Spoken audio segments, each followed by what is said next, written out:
Hello good people of YouTube and welcome to my hobby channel, and in this video I will be building the Kings of War Mantic Giant. This box contains one Mantic Giant.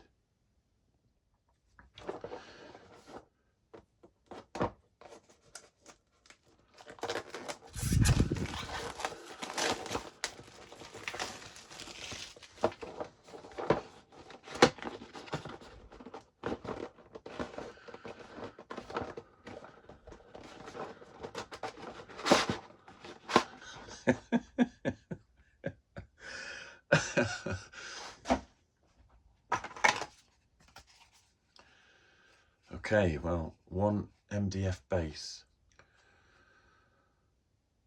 which is 75 by 75.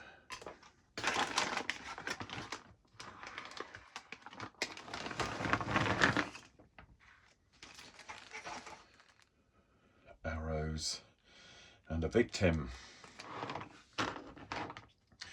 No instructions, but my guess is it's fairly self-explanatory.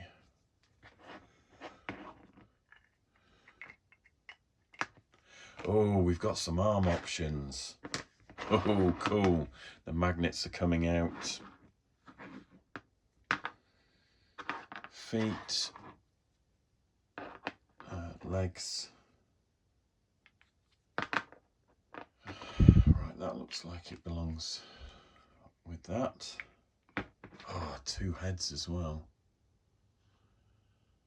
Right, I'll be magnetizing this one.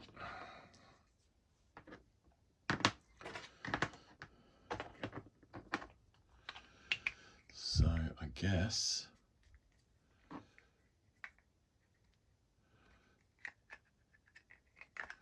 have to look at the picture for, that's the front there. That goes that way round. There, right. So that will then fit in there somehow. Ah, yeah. Okay, so that fits in there.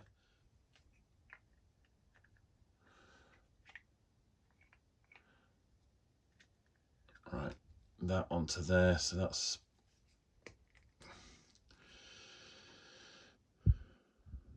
And then this, which... probably... I'm tempted though just to leave that separate.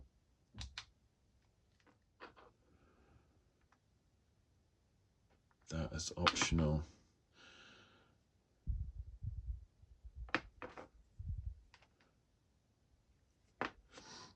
Right, so I guess we can look at individual parts.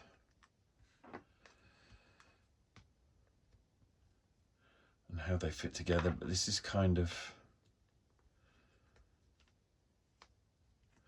It's almost a push fit, this, which is interesting. A little bit of an issue there with that on that side, so that might need a bit of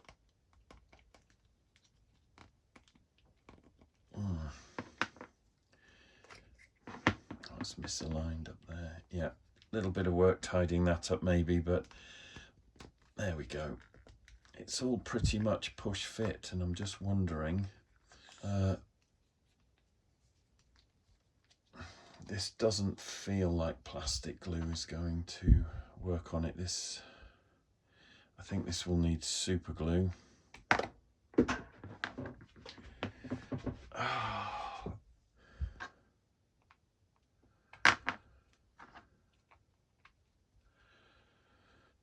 For crying out loud.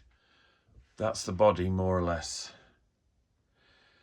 put together as a push fit. Obviously I will be gluing it, but I just wanted to get an idea of what was involved. So I can magnetize the shoulders and the neck. I want to be able to remove it. It's a bit of a tight squeeze though, So I might see if I can reshape that in some boiling water, just to pull it out slightly so that it sits there better, because it has a tendency to rise up, which often happens with your clothes when you're tall.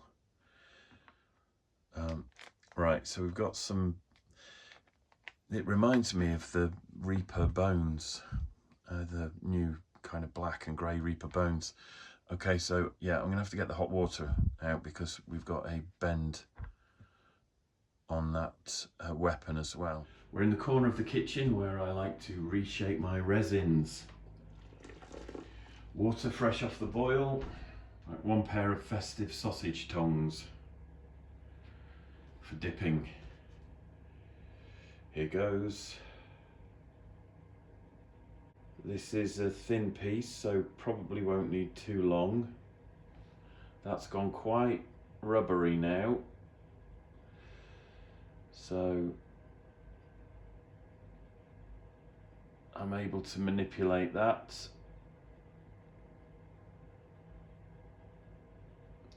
And it's cooling off quite quickly, but I've just doused that under the cold tap. So that is now straight. Simples.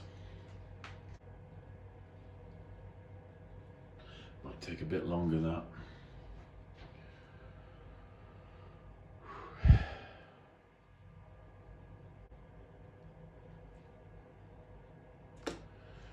Nearly.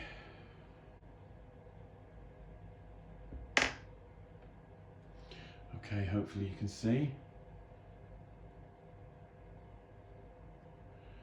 That's now springy. Now push that onto there.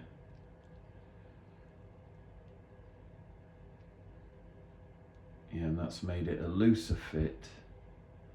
It's opened up slightly, so it just slots on nice and easily and isn't springing up.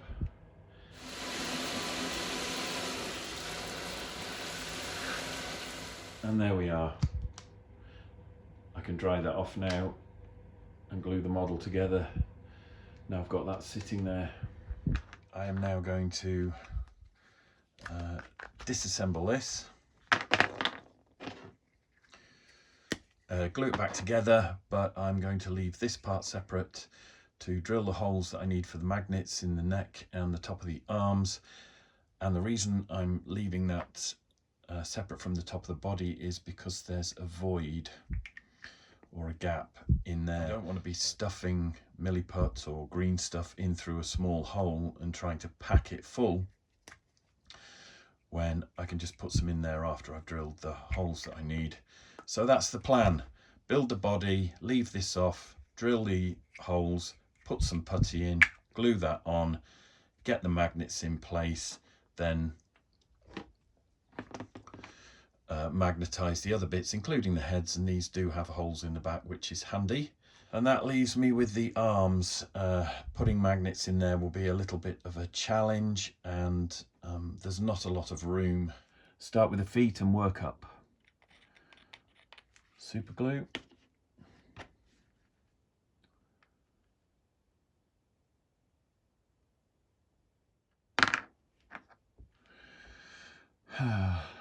This isn't going to be tedious at all, is it?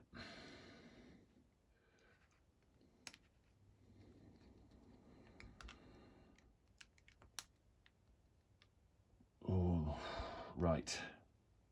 Hopefully that will stop that foot from pinging off. So I'm just going to leave that there to dry. I think part of the problem is that these pins are a bit too wide. See how I get on with that other one. And another useful tip actually with super glue is to scratch surfaces that are hidden so that the glue will key into those. Still not a brilliant fit. Might end up getting some putty out on that.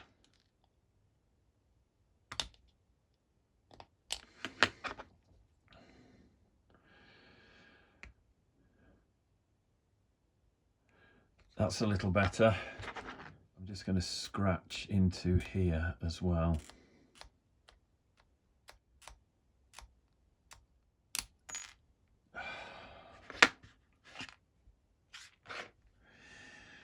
Right, different blade here, different shape, very sharp this time, so I'll have to be careful.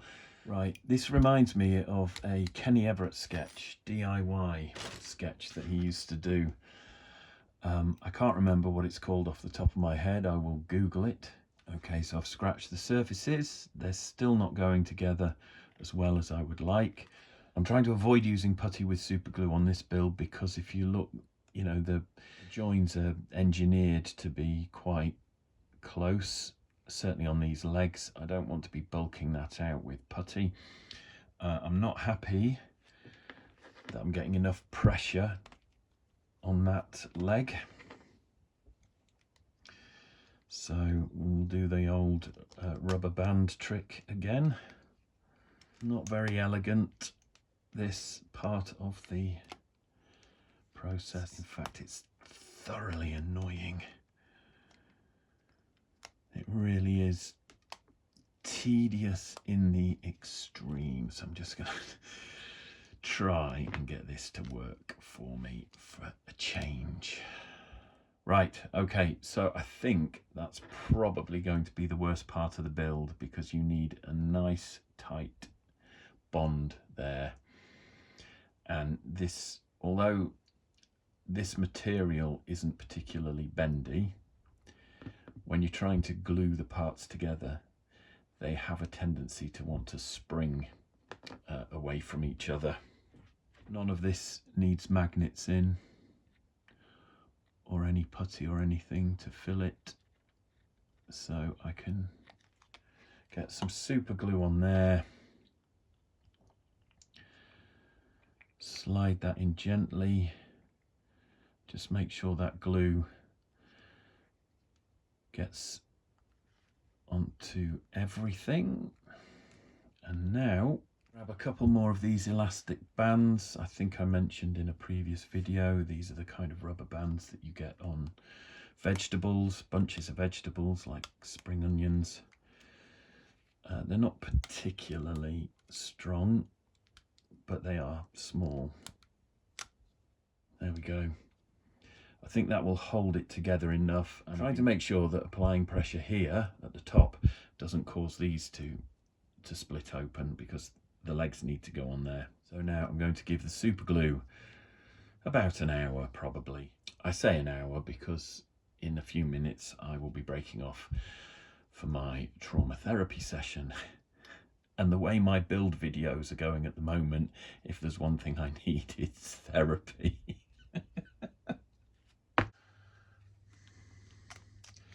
Okay, sometime later. So those legs seem to be all right.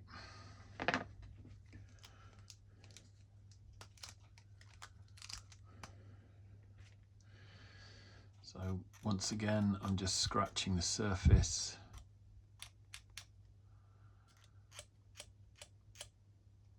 And then just make sure they fit.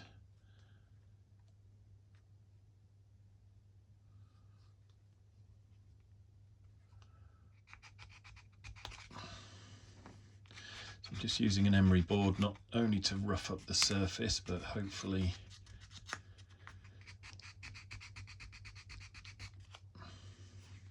just take a few microns of material off these pegs. Actually, there's a join there which has got a bit of a burr on it. Looks like a mould line.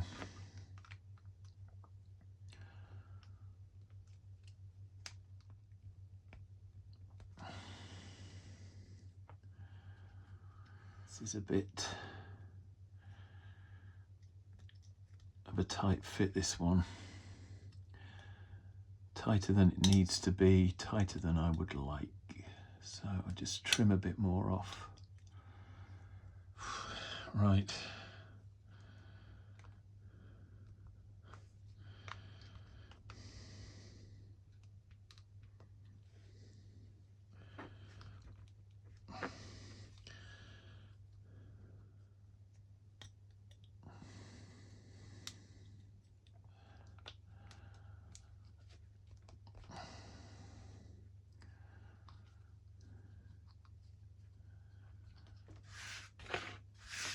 Okay.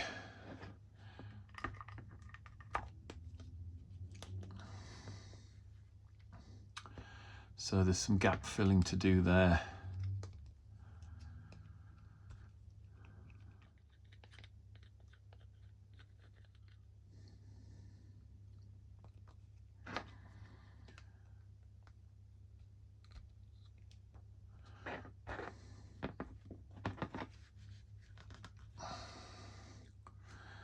Right, I think that's it.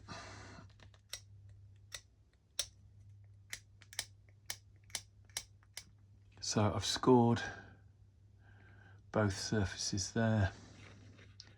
Put a little bit of glue on the inside here. I'm doing that just because I didn't want it to run down on the detail. If I'm having a bit of a clumsy day.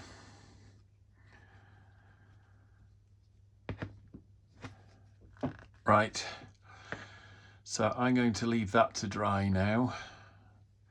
When it's dry, in about an hour or so, I will mix some putty just to fill in around the top of the legs.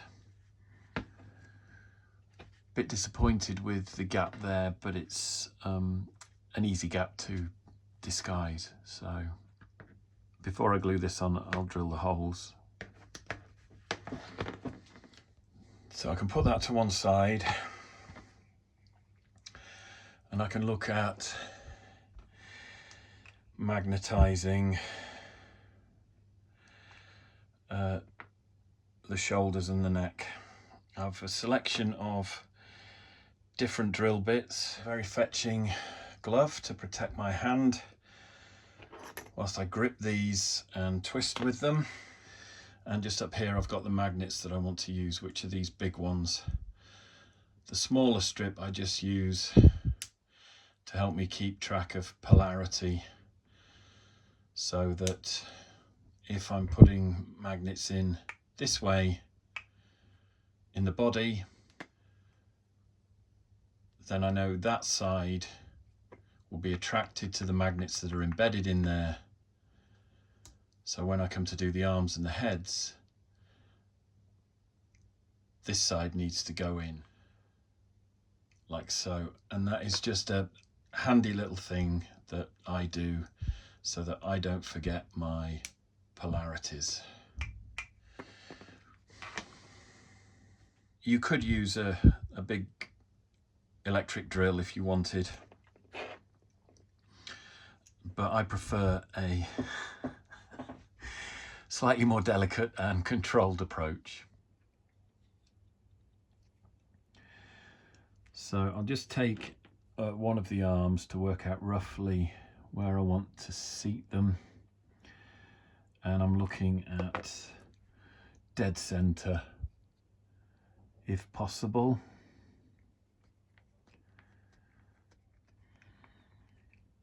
And actually that's quite deep, although I want a couple of magnets in here. So wow, that is quite deep. That's nearly a centimetre. I'm going to try and drill all the way through though, because the other thing I found is that sometimes if you drill the hole you need, put some super glue in, drop the magnet in, you can compress the air and it pushes the magnet back out. So if there's a hole going into the middle of the model, the air has somewhere to escape to. I'll do the same one here, more or less dead center.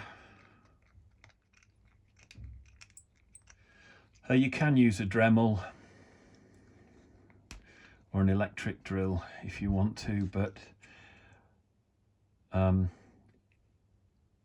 haven't got the energy to set mine up right now. But the other thing is, if you do use a high-speed electric drill, you need to make sure that you use it on a low-speed setting and that you control the speed of the drill and the pressure carefully so it doesn't melt plastic parts.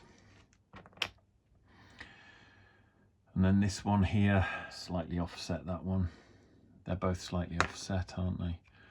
So I'm going to come over maybe slightly off center on that one.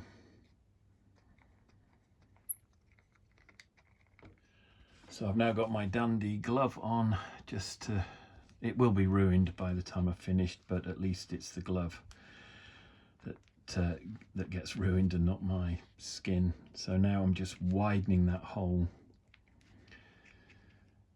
with this drill bit. And again, as I said, you could use a power tool if you wanted to, but I prefer to have a bit more control, because if I slip with this or anything goes wrong, not only do I ruin the model, but I waste hours of filming for YouTube and make myself look like that Kenny Everett character. We're through. Right, so I'll probably pause the video now, spare the agony of doing the arms as well.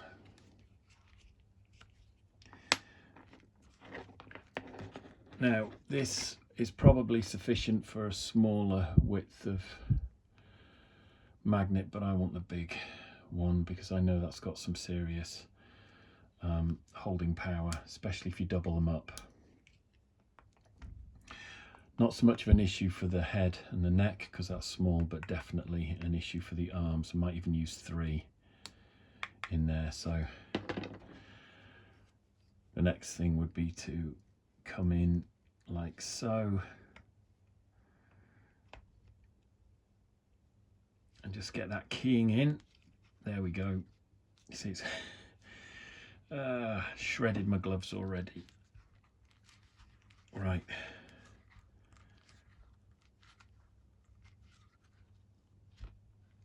You just have to work it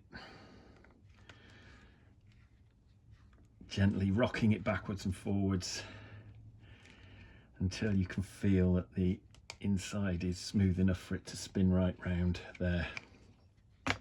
There we go. So I've done one on camera. Hopefully you got a good view of that. I'll do the rest of these off camera.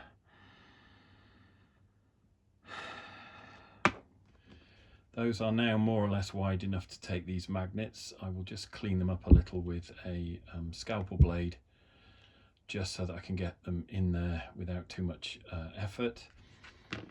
Now I've taken the brave decision to drill right through here with this one, because if I'm lucky I'll get 2 magnets in there, but it may only be 1.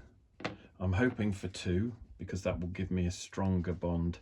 And all I'm doing now is going straight in with the big drill bit. And so the spike there is going down the guide hole that I've drilled. And that way, by drilling the guide hole, I'm basically controlling the damage that is done to the outer surface of the model, because I can keep my eye on it as I drill through from the other side. So I can now see that little point emerging. And what I'm looking for now is, that's the depth now of 1 magnet. Yeah, 1 magnet. So I'm now just trying to see how much further I can take this before we start seeing the stress lines appearing in that part of the shoulder. So I'm just gently going to keep going, and I think we're there now. So I don't really want to go any deeper than that.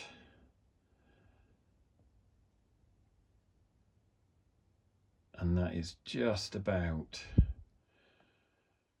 the depth of 2 magnets.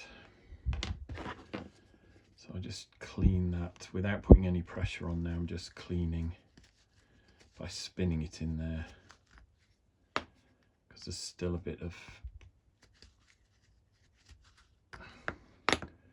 debris at the bottom. And I think that's more or less done it. There's a tiny little bevel, tiny little raised edge there from that magnet now. Just see how, I really don't want to go any deeper because it's starting to show there.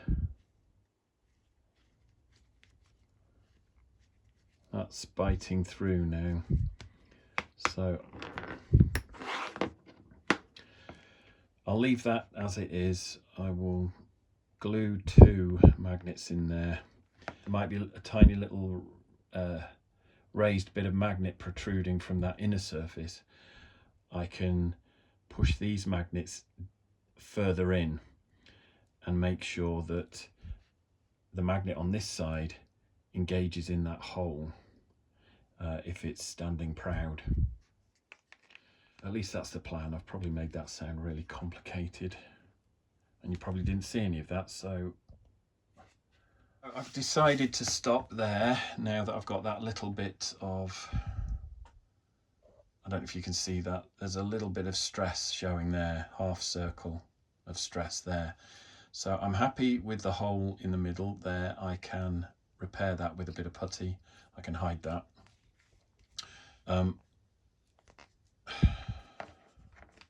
It's deep enough more or less for 2 magnets. And if a tiny bit of the second magnet is proud of that inner surface, I can compensate by making sure that the magnets that I push through here are recessed slightly in the hole. So when I bring the magnet from the arm up, it can just sit in there a little better. I have now drilled as deeply as I dare go into all of these arms. A couple of the arms, the holes are almost deep enough to take 3 of the magnets stacked that I want to use in those arms. That should give me plenty of support. The other thing, obviously, that I've said probably earlier is that I drilled a guide hole through from the inside to the outside on every one of these arms. That gave me control over how deep I went with this drill bit, and it made sure I didn't start mashing up any detail. Another advantage to doing this, as I said, is when you've got glue in there and you push the magnets in, you compress air, and sometimes they can kind of work their way back out with the air pressure.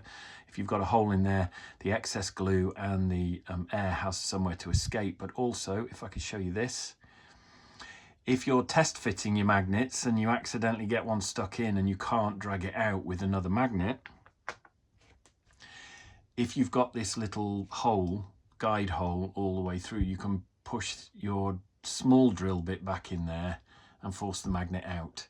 So that is another reason why I sometimes risk damaging the exterior surface of a model in order to be able to just do a good job on the build, because that can then be filled with milliput or green stuff and you won't see it.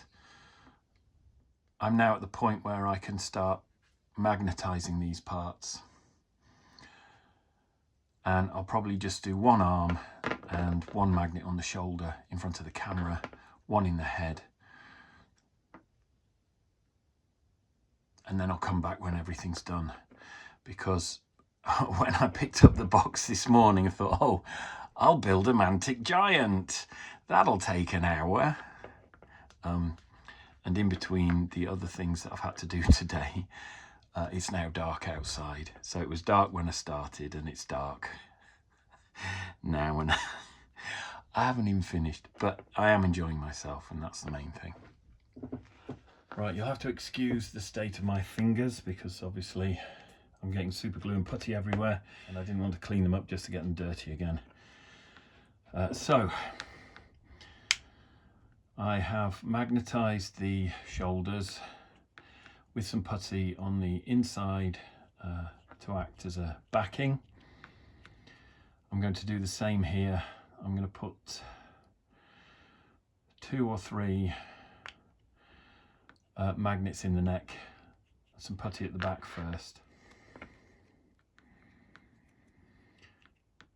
And this will just stop the magnets falling into the body at any point in the future, should they come loose.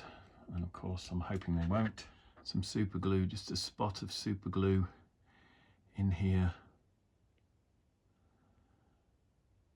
to assist.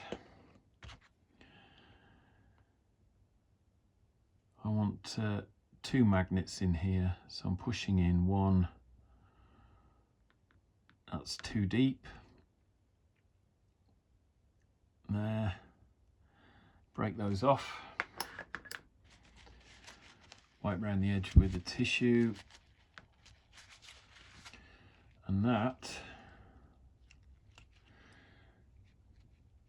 is that.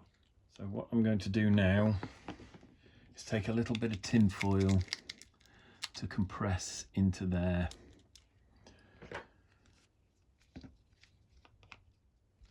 Like so. And that's just really to bulk it out. And then put some putty over it to give me a surface that I can glue. Okay, so I've just wet that.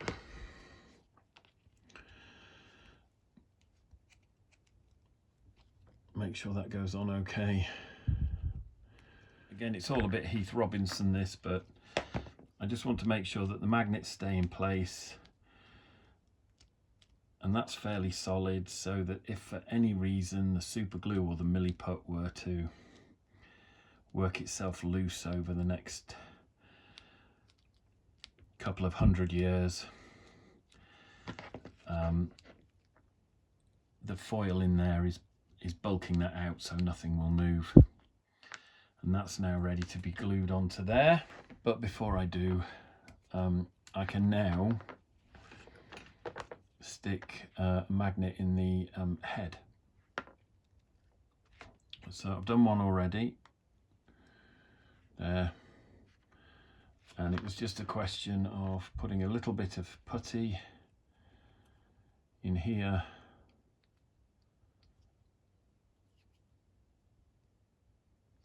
like so. A bit of super glue as well.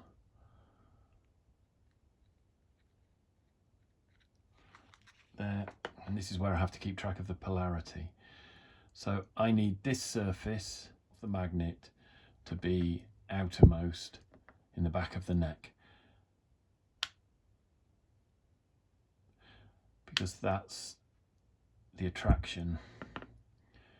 So I move my little handy indicator to let me know that this is the side that I'm not gluing, because it needs to stick to there. This is the side that goes in. I only want 2 magnets in there. So fingernails, whoop, and there's that. Just push it down. I'm using a back end of a drill bit there.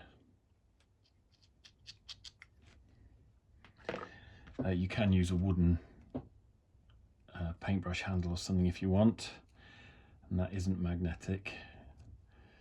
So, and then I'm just plugging that with a little bit of milliput and green stuff, so it will still go on. It's just nice and neat then. And the principle is the same for the shoulder, although with the hole there it's a little bit more messy. Like this one that I did earlier, there are 3 magnets in there. That was a nice fit, but the super glue, obviously the excess super glue came out of here.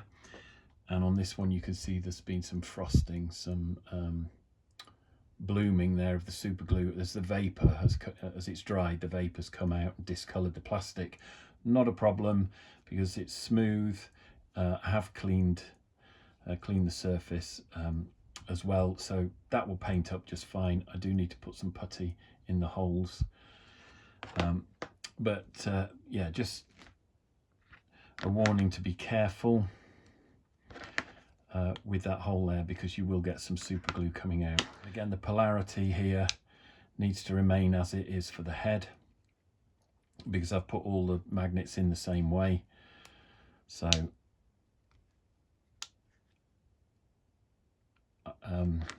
I want this arm to connect to there, which means this is the side of the magnet that needs to be facing outwards, and that's the side of the magnet that needs to be buried in the shoulder joint. So I'm going to put a little bit of super glue in here, try and get it as evenly around the sides as I can. And that's just to reduce the risk of it all coming out at the back there. And no milliput here, I just want to try and get 3 magnets into there if I can. And as I push, you can see from my fingers where super glue has contacted my skin before. I'm pushing as hard as I can, and there we've got 3 magnets in there. And then if I just protect my hand here with a bit of tissue, I can keep pushing, get those in as deeply as possible. And we've actually done all right there, no glue has come out. So whilst this is here,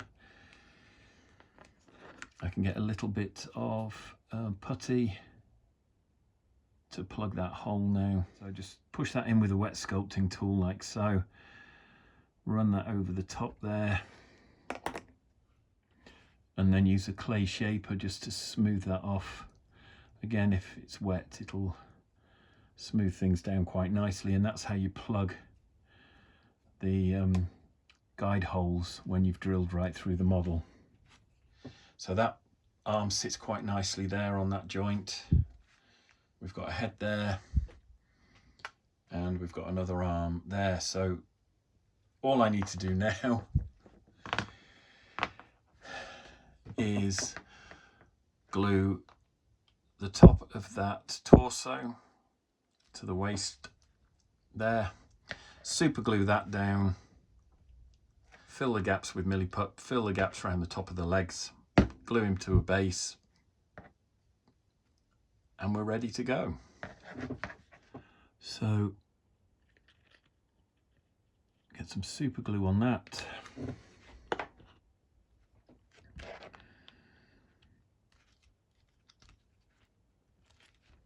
Push that down there.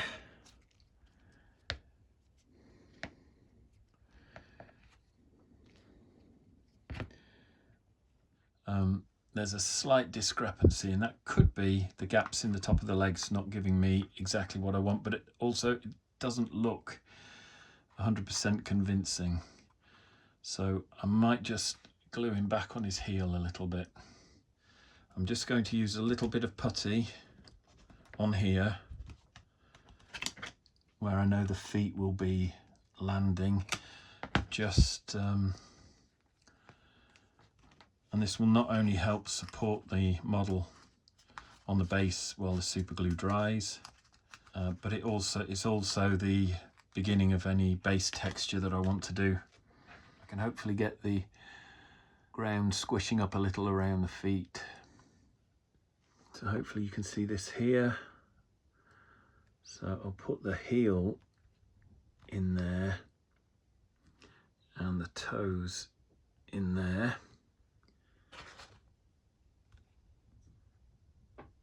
And I'm just making sure I'm happy with the angle that the body's at. You can't see that. I'm happy with that being upright enough. So I can now leave that to dry. I'll put a head on there that you can see. So I'm going to leave that to dry now, that base, and also very carefully just fill in these gaps here. And this is the same technique that I've used on previous videos. Just pushing some putty into that gap there.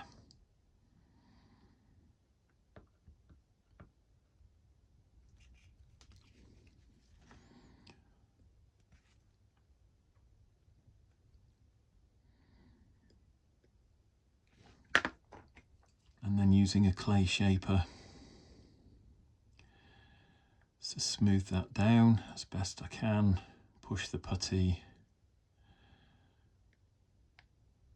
into the gap there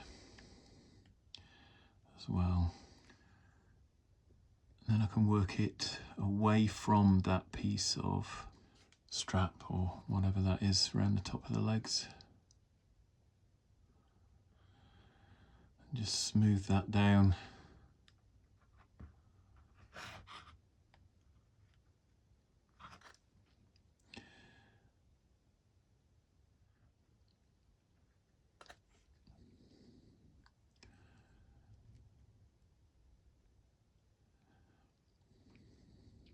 And then coming in with a dry but reasonably soft paintbrush, an old one, I can just pick up any of the little bits that have developed as I've smoothed that. And that's that gap filled. Final thing before I do the scale lineup, I've got some arrows here and some sort of victim. Not sure where this goes, there's no hint of it on the artwork. These arrows go into this arm where there are several holes. Down here I may find some holes elsewhere on the model, but I am not going to glue these in at this stage. I want to paint these separately. It'll probably be easier. Paint the arm before I put the arrows in, so that will be saved for a future video. So that's it right now. I'm ready to take a look at the finished model, the magnetized heads and arms that I've done, and do a scale lineup. The first thing I'll do is just build the version used on the cover art. So that is a right arm which has 2 arrow holes in it that I've just noticed. That magnetizes onto there quite nicely and is pretty good at supporting its own weight. And then there's the left arm with 3 or 4 arrow holes in it, and that magnetizes onto there. The cloak I can just drop over, and that will help position the arms, and that just sits there, and then the magnetized head. And there is version 1 of the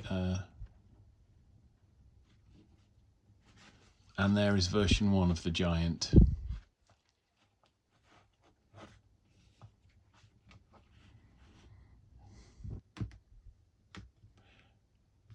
Add the different arm options, the different head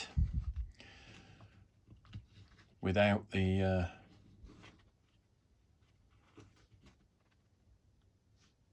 fur.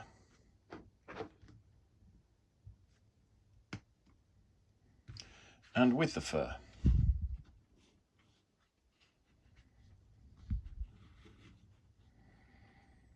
Since I've magnetized it,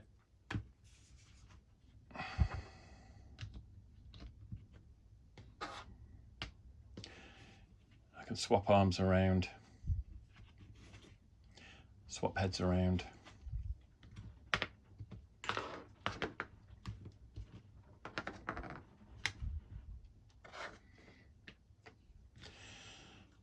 And creates a variety of different looking giants.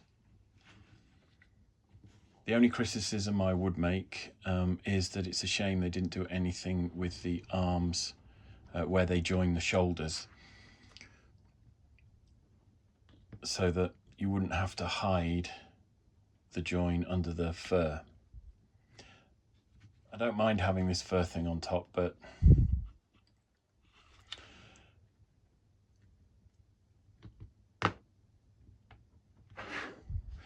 it's also nice not to. So anyway, I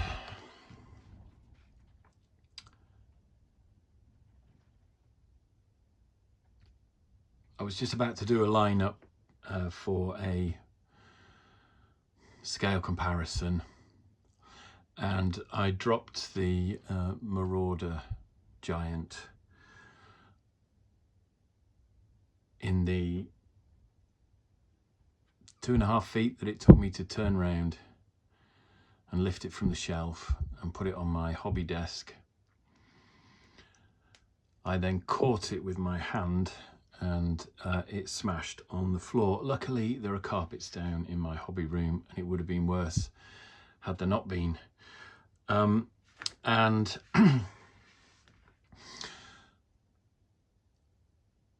I was in 2 minds whether or not to just mothball this video or carry on.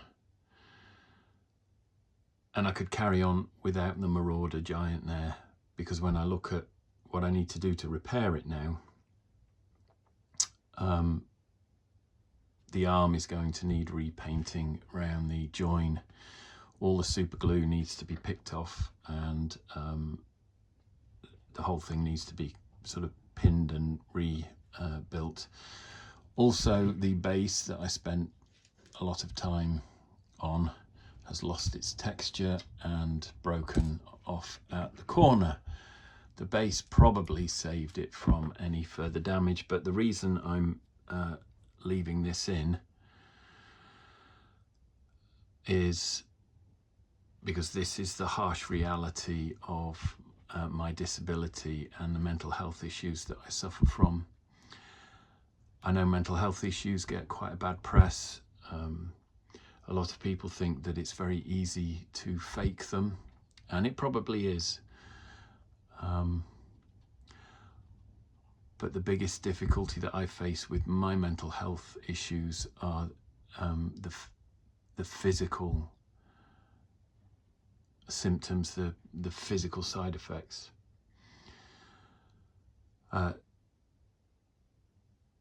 Talking about depression is one thing. People often don't understand how dark a place you can end up living in when you're going through a depressive episode, and I have plenty of those. But the thing that I struggle with most of all, and if you've watched my other videos, you'll probably notice there are moments when I'll drop a model and I try and edit those things out. Some people have complained about my editing style when I fade in and out of a shot to make a sentence. And that's because I'm often cutting out either an episode where I've dropped a miniature or a tool, or my breathing has suddenly escalated and it's very noticeable, or I've lost my train of thought and my sentences are really broken. And it's very easy to soften all of that when you're doing a video. But the reality is that every day of my life is just a prison sentence that I'm serving, and the punishment is the darkness that I have to live with and the physical symptoms. Anyway, I didn't mean for this video to go off on that tangent, but obviously I'm now doing a scale comparison with a Marauder Giant that I've just scraped off the floor, having lost my grip on the model when I put it down, and then dragged it across the table and onto the floor when I turned to get the next model, which was that. If that had fallen, I might not have been quite so disappointed. But anyway, I have enjoyed making the Mantic Giant and magnetizing the parts. That is one thing that I always tend to do if I have options in a kit. You give me options and I want to I want to make use of all of them. I want everything.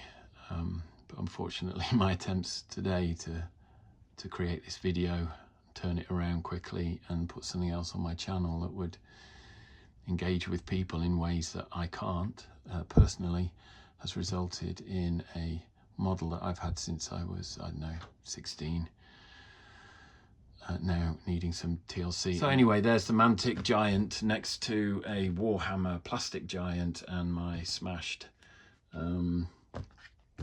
Marauder Giant. So the other thing that I want to just show you very quickly is how it compares to the two versions of the Forge World Giant that I've got. The original Fantasy Giant there, and obviously the Bone Grinder, which I think is still available through Games Workshop. So slightly smaller, but I can't remember how much this was because I bought it from a friend who lives locally and is selling his collection, but it's about £35, I think. And when you consider that this resin giant is at least 150, that's not bad value for money for something that carries a similar kind of impact on the battlefield. Right, the next two giants that I wanted to compare. Okay, so the next two giants that I wanted to compare the Mantic Giant with are my, this was my Imperial Giant. I think it's just called the Fantasy Giant now. And this was sculpted at the same time very old school pre-slaughter vibe to how I was sculpting back then. It has just gone into production recently. I sculpted these 25 years ago, 23 years ago. And that giant went into production 15 years ago, maybe. This one was molded a while ago, maybe 5 years ago. I don't know if Andy at the Battleforge has actually got this up on the website, even though the molds exist and you could get one of these if you wanted. But they're goofy, they're old school, they're old hammer. And finally, Henri Legrand, who hasn't gone into production, and my prototype of Baldwin the Pious, who has. That's a better angle. Henri Legrand and Baldwin are about the size of an Action Man or a G.I. Joe. There's the Mantic Giant in the middle. More like a teenager in comparison to these. But anyway, so yeah, this video went south very quickly. Those of you who've seen my recent videos on YouTube will know that this has actually been a very challenging week for me, and I probably would have got through it okay if I hadn't dropped my Marauder Giant, but these things are sent to try us. So anyway, thanks ever so much for watching. I hope you've enjoyed this video. If you have, please smash that like button. Please subscribe to my channel for more videos like this. Take care of yourselves, and I will see you in the next one. Not sure when that will be. Tomorrow morning I'm picking up some Chaos Marauders that I've pre-ordered from my friendly local hobby store. But whether I've got the energy to unbox those this weekend, I don't know. Anyway, take care. Catch you later.